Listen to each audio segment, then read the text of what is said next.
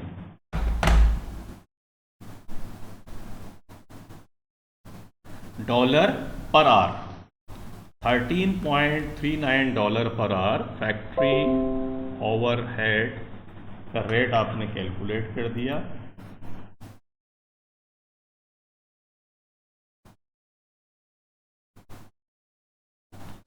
ये factory overhead applied factory overhead कहलाता है।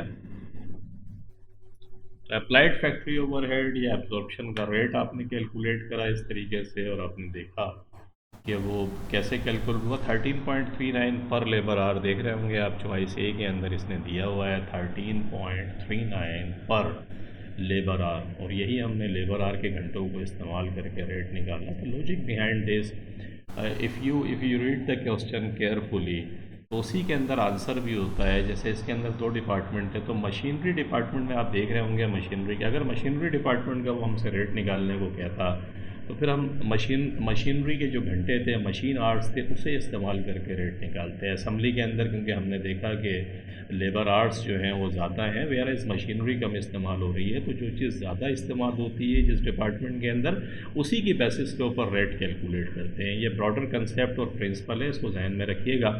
तो 13.39 आपने देखा किस तरीके से निकला। हम क्वेश्चन नंबर 23 के अंदर आते हैं। A shortage cost a business to pay more of its purchases of raw material, के शॉर्टेज जो थी क्योंकि आपके पास भी ऑर्डर्स आ गए थे, तो शॉर्टेज होने की वजह से मटेरियल आपके पास नहीं था, and you need material to pay more of its purchases. तो आपने क्या करा, परचेजेस जो आप खरीदी वो ज़्यादा कॉस्ट के ऊपर भी आप खरीद रहे हैं, क्योंकि शॉर्टेज थी, मिल ही नहीं रही है, तो जिस वैल्यू के ऊपर मिल रही थी उसके ऊपर आप खरीद रहे थे अपनी प्रोडक्शन को कंटिन्यू करने के लिए, तो ज़्यादा कॉस्ट आप पे कर रहे थे। कहते हैं what is the effect of this, ये बताएं इसका इफ़ेक्ट क्या पड़ेगा। ब्रेक इवन पे इसका इफ़ेक्ट क्या होगा, मार्जिनल कॉस्ट पे इसका इफ़ेक्ट क्या होगा, एंड कंट्रीब्यूशन के ऊपर इसका इफ़ेक्ट क्या होगा। मार्जिनल कॉस्ट जो है वो वेरिएबल कॉस्ट को भी हम कहते हैं। हर यूनिट, मार्जिनल का मकसद ये होता है कि फर्दर, एक तो आप प्रोडक्शन कर ही रहे थे, एक फ़र्दर जो मज़ीद आप यूनिट्स बनाने जा रहे हैं, तो जो एडिशनल कॉस्ट आपकी लगेगी उसे मार्जिनल कॉस्ट कहते हैं। नॉर्मली इसको वेरिएबल कॉस्ट भी कहते हैं, क्योंकि वेरिएबल कॉस्ट जो फिक्स कॉस्ट तो एक सर्टेन लेवल के ऊपर चेंज नहीं होती, मार्जिनल कॉस्ट चेंज हो जाती है, तो इसे वेरिएबल कॉस्ट भी कहते हैं। And the whole concept behind this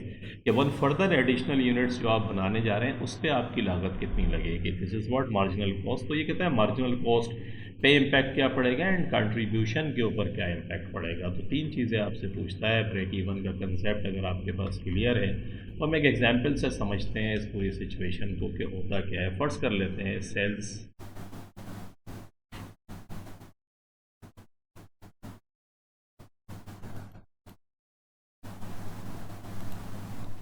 हम देखते हैं कि सेल्स हमारी कितनी है, $50,000 की हम सेल्स ले लेते हैं। इसमें से लेस करते हैं वेरिएबल कॉस्ट।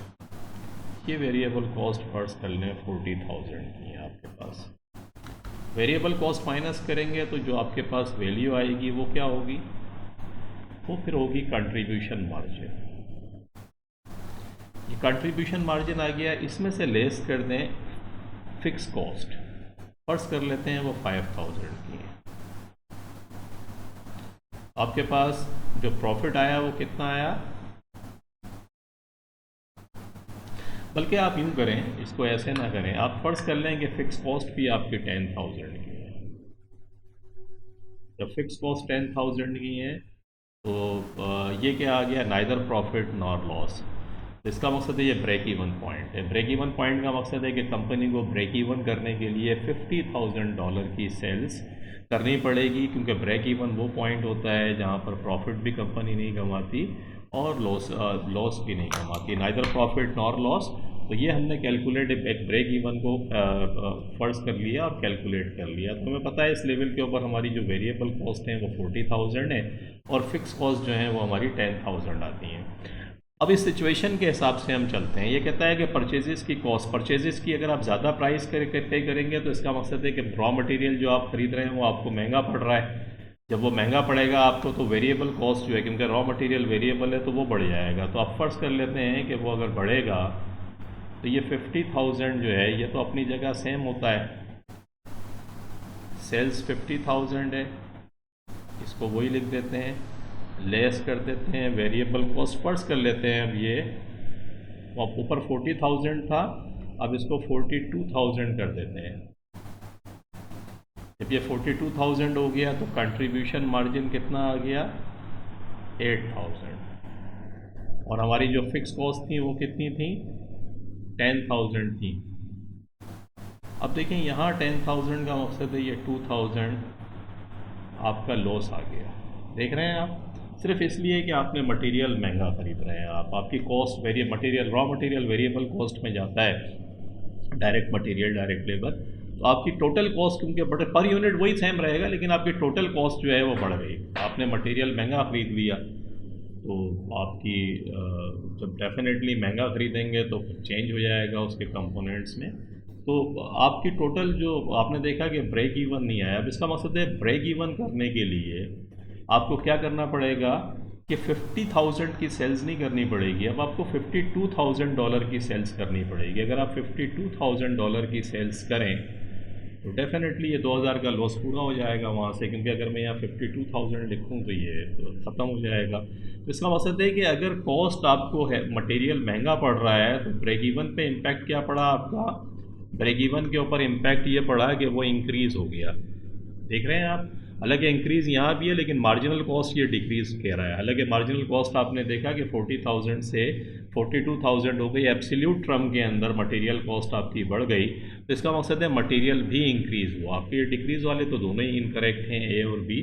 सी में जो है क्योंकि मार्जिनल कॉस्ट ये कहता है डिक्रीज़ हुई है, हालांकि मार्जिनल कॉस्ट हमने देखा कि इंक्रीज़ हुई है, और कंट्रीब्यूशन भी आपने देखा कि डिक्रीज़ हो गया 2,000 से। देख रहे हैं पहले 10,000 कंट्रीब्यूशन मार्जिन था, अब हमने देखा कि 8,000 रुपीज़, क्योंकि हमारी मार्जिनल कॉस्ट बढ़ गई और सेल्स हमारी हुई है। तो इसका मकसद है डी चॉइस अगर आप देखें तो डी चॉइस के अंदर जो है तीनों ब्रेक इवन पॉइंट भी आपका इंक्रीज़ हो जाएगा, मार्जिनल कॉस्ट भी आपकी इंक्रीज़ होगी और कंट्रीब्यूशन मार्जिन भी आपका इंक्रीज़ हो जाएगा। तो क्वेश्चन नंबर 23 के अंदर वी कैन सेफली से कि डी चॉइस जो है हमारी वो फिर राइट चॉइस बनती है।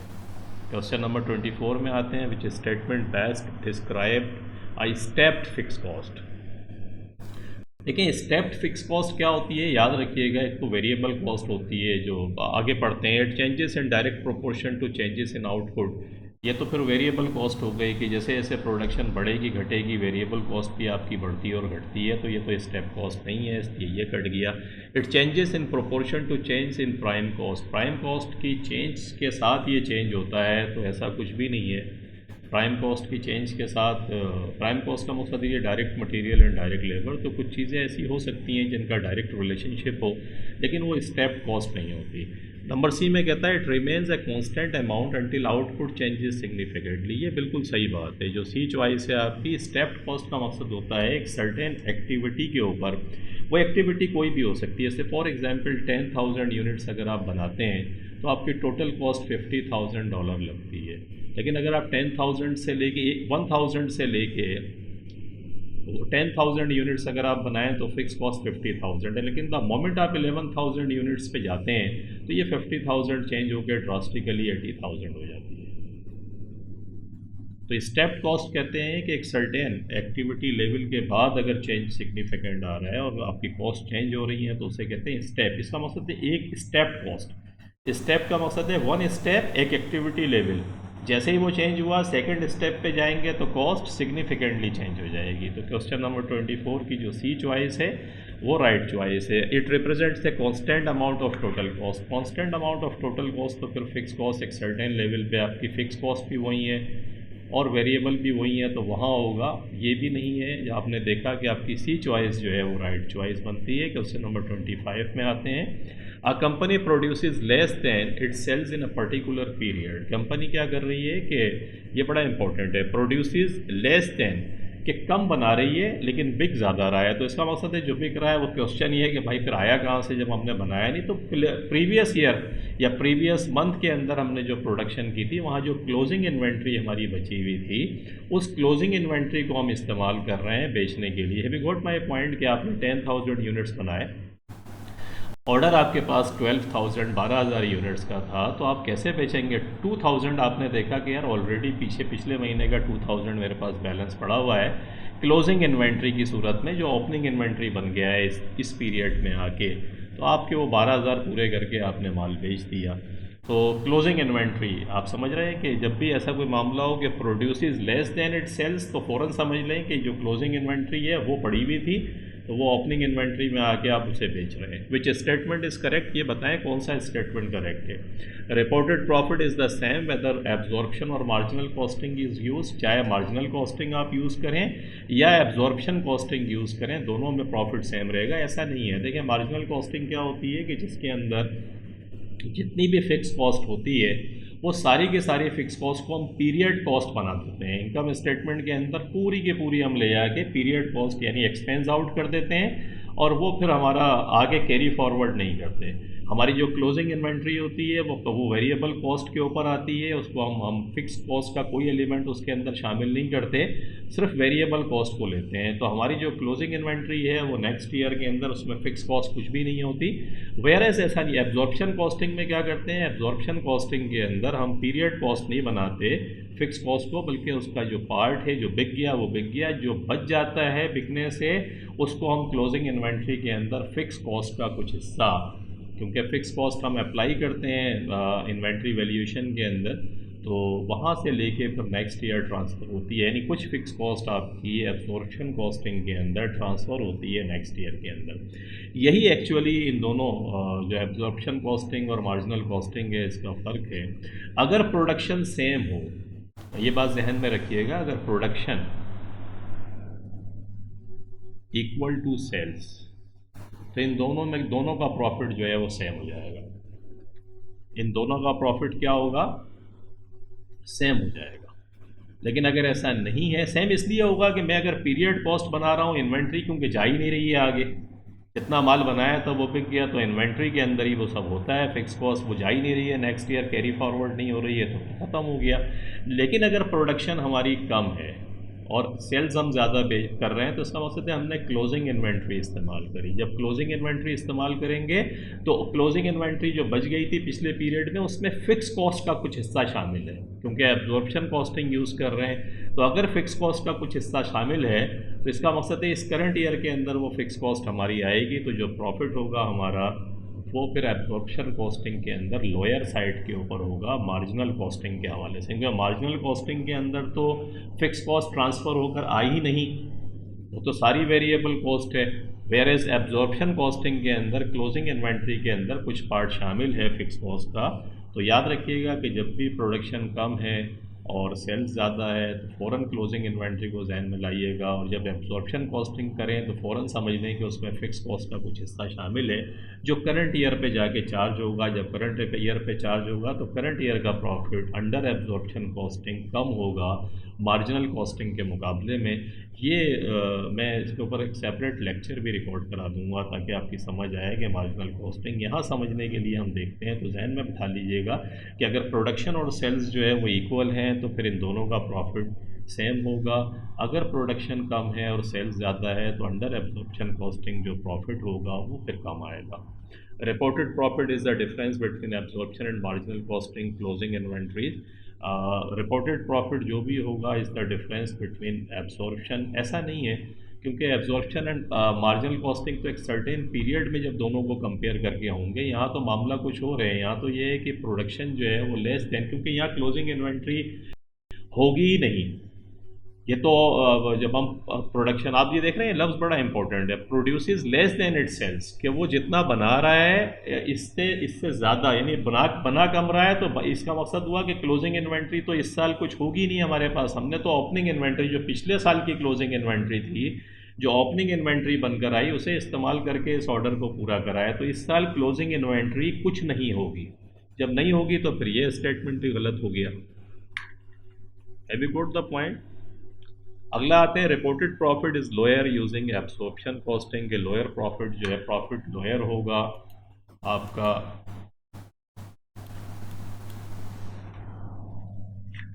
Reported profit is lower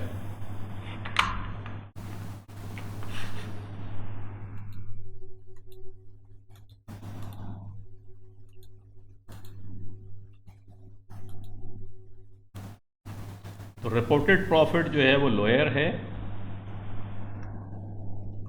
reported profit is lower using absorption costing के प्रॉफिट जो है आपका लोअर है अंडर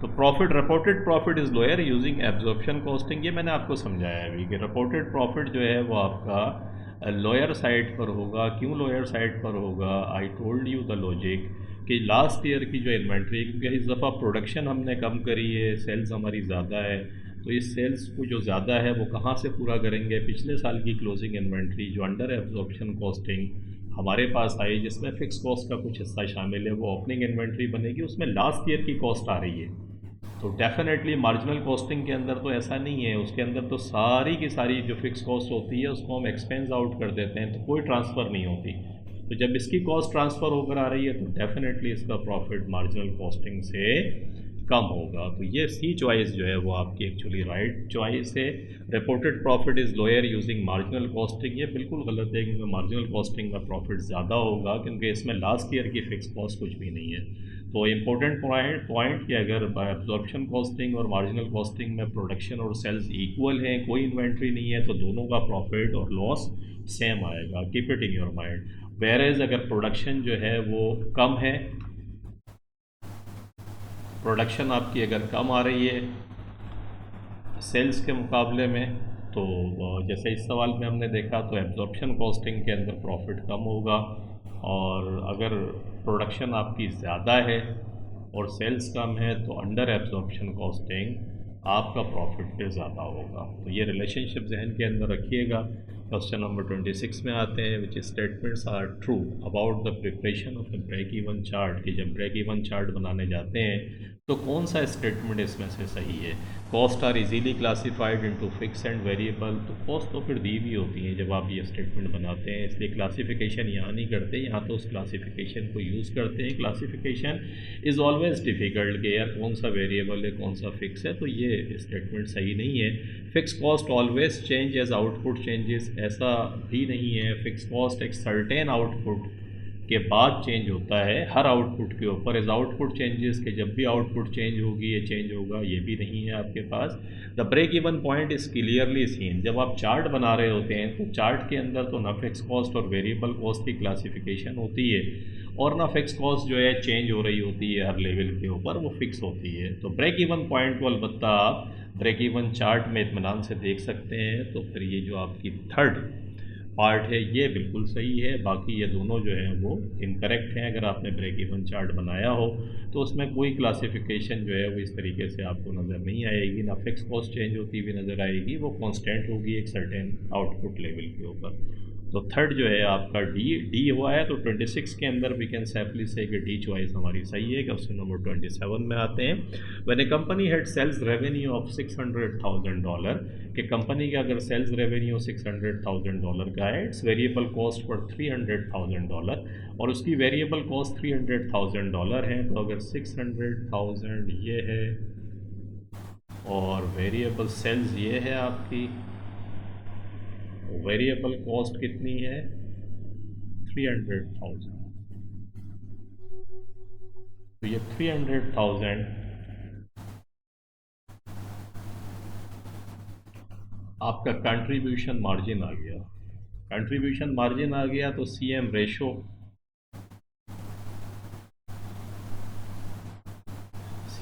कितनी आ जाएगी 300,000 बल्कि 300,000 डिवाइडेड बाय कंट्रीब्यूशन मार्जिन को ऊपर रखते हैं और जो सेल्स रेवेन्यू है आपकी उसको नीचे रखते हैं तो आई एम जस्ट सेइंग कि 300,000 डिवाइडेड बाय 600,000 यू गेट 0.5, और अगर 100 से कर देंगे 0.5 पर यूनिट हो गया, और अगर आप इसको मल्टीप्लाई कर दें 100 से तो फिर 50% आ जाएगा। At the break even point it sales were $400,000 के कंपनी का जो ब्रेक इवन पॉइंट था वो 400,000 सेल्स के ऊपर था। जब कंपनी 400,000 की सेल्स कर रही थी तो उस लेवल के ऊपर neither company making any profit nor any loss, ना वो प्रॉफिट कर रही थी ना वो लॉस कर रही थी।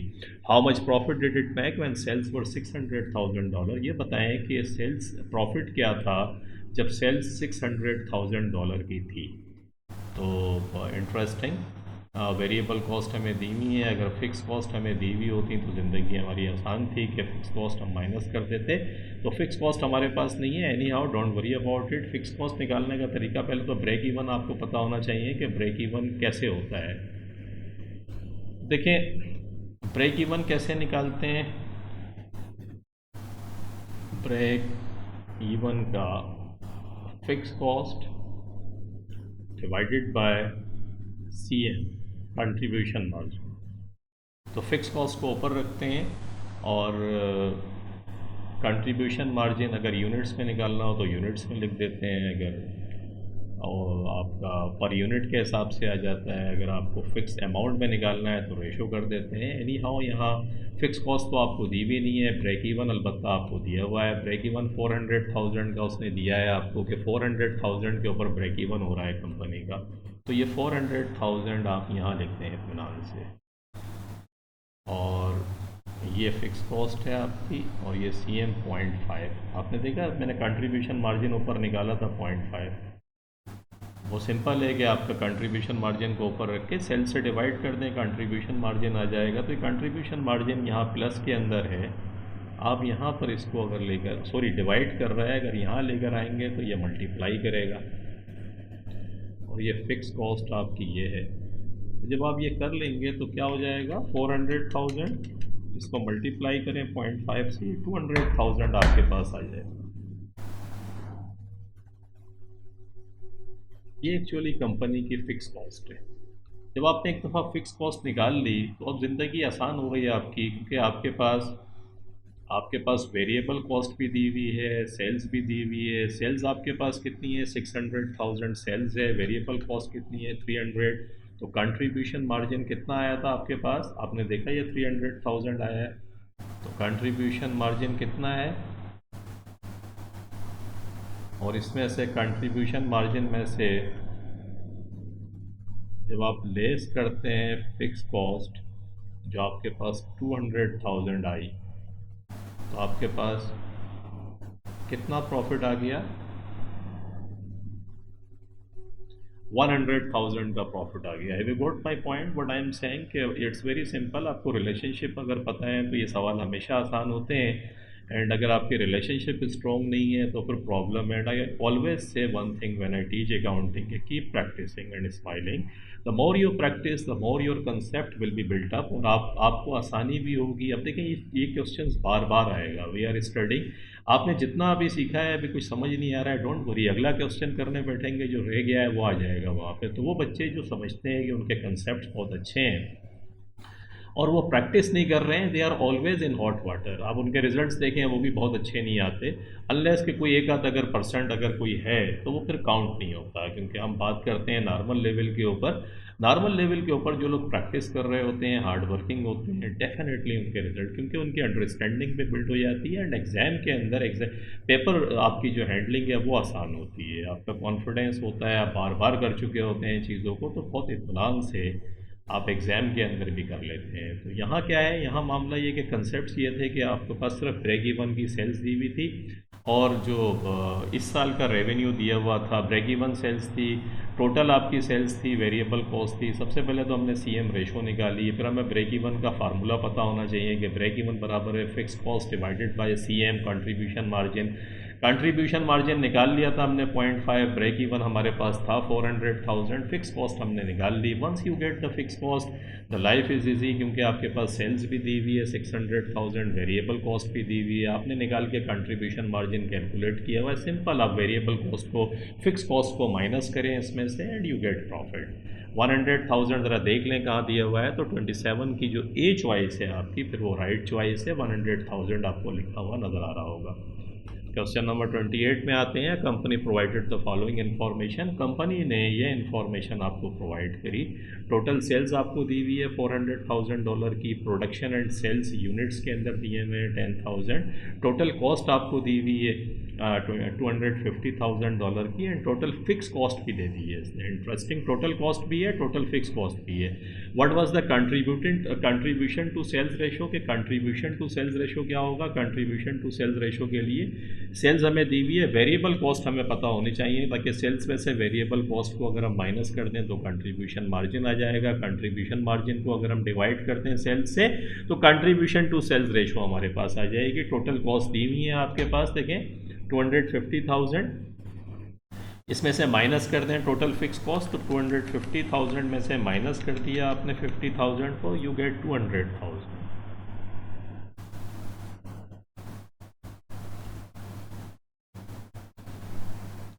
ये जो है ये आपकी वेरिएबल कॉस्ट है। जब आपके पास एक दफ़ा वेरिएबल कॉस्ट आ गई तो फिर ज़िंदगी आसान है, क्योंकि टोटल सेल्स आपको दी हुई है 400,000, ये देख रहे हैं, इसमें से ये 200,000 वेरिएबल कॉस्ट आगे आपके पास आ गई, तो आपके पास CM कितना आ गया, जिसे हम कंट्रीब्यूशन मार्जिन कहते हैं। 400,000 में से 200,000 को माइनस किया तो 200,000 आपके पास आ गया। बल्कि देखें 250,000 में से 60,000 आपको माइनस करना है, तो 250,000 में से 60,000 को माइनस करेंगे, ये 190,000 है आपके पास। आई एम सॉरी, इसको ऑफ कर दें।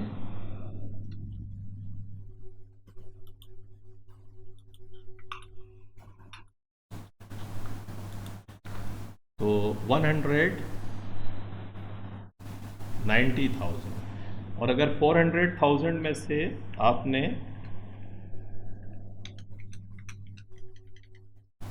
190,000 को माइनस कर दिया तो 210,000।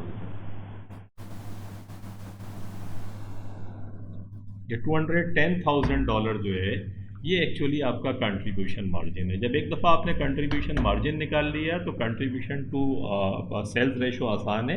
एक 210,000 को इस 400,000 से आप डिवाइड कर दें, जो आपकी सेल्स है, इसको आपने 400,000 से डिवाइड किया, मल्टीप्लाइड बाई 100, यू गेट 52.5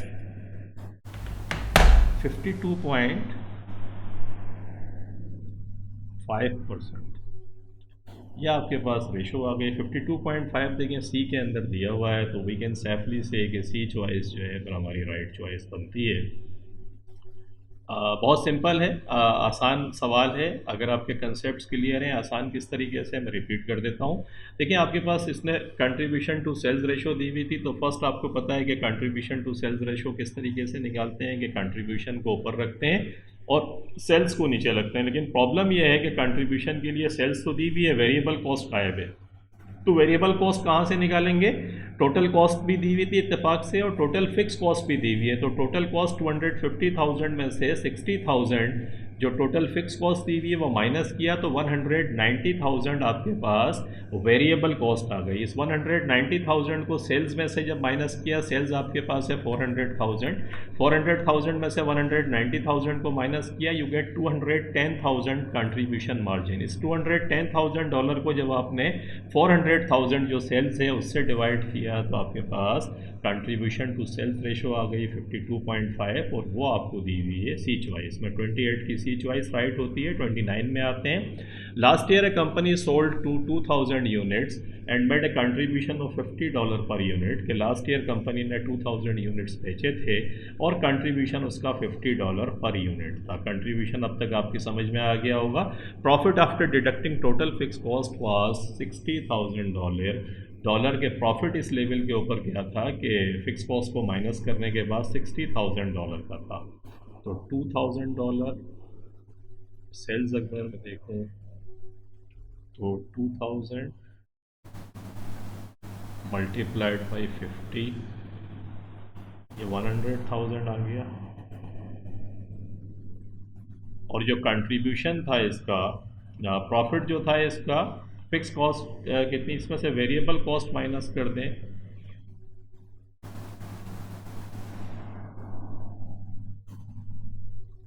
तो सीएम आ जाएगा।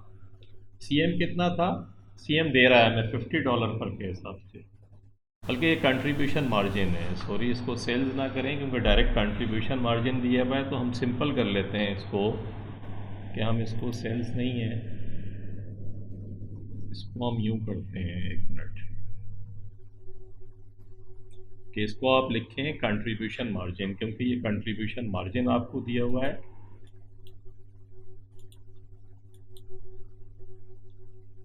तो सीएम, क्योंकि देखें ये कंट्रीब्यूशन है, सेल्स नहीं है। 2000 यूनिट्स आपने 50 के हिसाब से बेच के कंट्रीब्यूशन मार्जिन कमाया कितना, 100,000। अब आते हैं फिक्स कॉस्ट के बाद, ये कहता है प्रॉफिट जो इसने फिक्स कॉस्ट को माइनस करने के बाद जो प्रॉफिट आपके पास आ रहा है वो कितना आ रहा है, 60,000 का। तो इसमें से आपको पता है आप क्या करते हैं, लेस करते हैं फिक्स कॉस्ट जो आपको दी भी नहीं है, लेकिन आपको प्रॉफिट दिया हुआ है, देख रहे हैं आप, 60,000 का प्रॉफिट है। ये बड़ा सिंपल है। अब आप देखें फिक्स कॉस्ट कितनी है, तो बड़ा सिंपल है, 100,000 का आपका कंट्रीब्यूशन मार्जिन था, 60,000 आप प्रॉफिट कमा रहे हैं, तो भाई फिर $40,000 जो है वो आपका क्या हो गया, ये $40,000 एक्चुअली आपकी फ़िक्स कॉस्ट है, क्योंकि 100,000 का कंट्रीब्यूशन मार्जिन है, उसमें से फ़िक्स कॉस्ट आप 40,000 की माइनस करते हैं, तो प्रॉफिट 60,000 जो उसने सवाल में दिया हुआ है। तो ये इसके करने का मकसद ये है ताकि फ़िक्स कॉस्ट आपकी समझ में आ जाए कि भाई इस लेवल के ऊपर फ़िक्स कॉस्ट कितनी है। अब आगे आ जाएँ, this year sales volume increase by 10% के सेल्स वॉल्यूम में 10% का इजाफा हो गया। सेल्स वॉल्यूम कितना था, 2000 था, 2000 यूनिट्स थे, 10% का इजाफा करा तो ये 200 आता है, 200 को प्लस कर दिया तो इसका मकसद है 22,000 यूनिट्स आपके पास हो गए।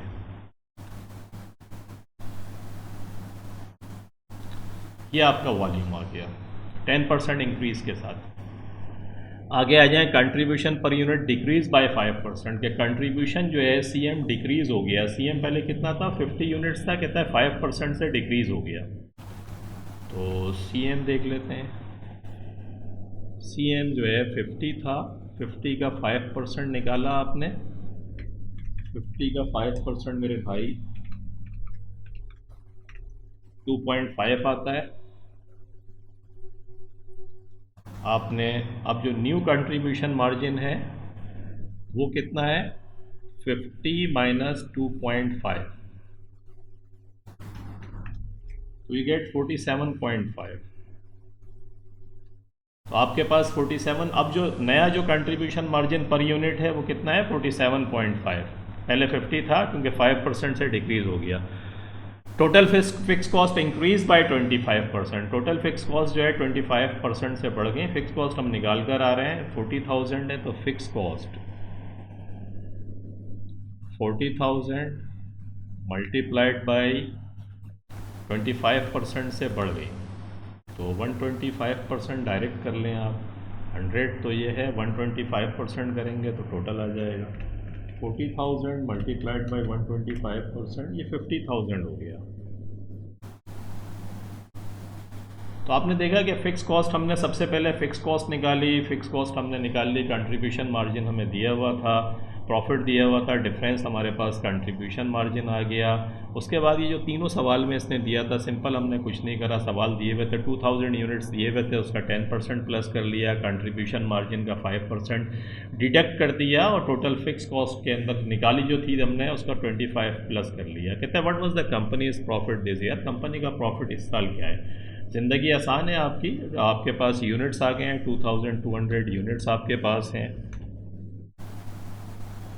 मल्टीप्लाई कर दें, कंट्रीब्यूशन मार्जिन निकाल लें। ये अब आपके पास नया जो कंट्रीब्यूशन मार्जिन का रेट है वो कितना है, 47.5, ये वाला लीजिएगा, 47.5, तो आपके पास कितना आ गया ये 2200, ये नए यूनिट्स मल्टी 47.5, ये आ गया 10450, 104,500। ये कंट्रीब्यूशन मार्जिन है, इसमें से लेस कर दें आप फिक्स कॉस्ट। फिक्स कॉस्ट कितनी आ गई है आपको देखा भी आपने 50,000 आ गई है, तो 50,000 इसमें से लेस कर दें, एंड यू गेट 54,500। ये 54,500 है एक्चुअली, ये फिर आपका प्रॉफिट आ गया। 54,500 ढूंढे कहाँ पर है, ये बी के अंदर लिखा हुआ नज़र आ रहा है आपको, तो 29 का जो राइट चॉइस है फिर वो बी चॉइस बनती है। और बनती क्यों है वो आपने देख लिया कि बड़ा सिंपल सा भी है, थोड़ा लंबा है, मकसद ये कि आपका कैलकुलेशन अगर आप कर लेंगे सुकून से तो लाइफ इज इजी, कंफर्टेबल होंगे आप। तो सीएम हमने निकाल लिया था, फिक्स कॉस्ट निकालनी थी इसके अंदर सबसे पहले, बाकी तो सिंपल कैलकुलेशन है, वॉल्यूम बढ़ गया, कंट्रीब्यूशन डिक्रीज़ हो गया, फिक्स कॉस्ट बढ़ गई और प्रॉफिट निकल गया। क्वेश्चन नंबर 30 में आते हैं, why do business prepare budget, business क्यों प्रीपेयर करते हैं बजट को, टू कम्युनिकेट प्लान्स। बिल्कुल सही बात है कि कम्युनिकेट, क्योंकि अगर आप बजट बनाएंगे नहीं तो किस तरीके से डिपार्टमेंट्स अपने काम करेंगे, तो आप कम्युनिकेट करते हैं कि what targets you have for the year, what their KPIs key performance indicators, how they will be जज at the end of the year, उनकी परफॉर्मेंस जज होगी, they will be getting and to से जो भी उनके परफॉर्मेंस मेजरमेंट होंगी उसकी बेस पे सैलरी इंक्रीज़ होनी है, उनको बोनस मिलना है, तो ये सब बजट नहीं बनेगा तो किस तरीके से होगा। तो बिल्कुल कम्युनिकेट प्लान ये सही है। टू कंट्रोल एक्टिविटीज़, ये बात भी बिल्कुल सही है कि एक्टिविटीज़ आप कंट्रोल करते हैं। To improve coordination, different departments के दरमियान कोऑर्डिनेशन बढ़ती है।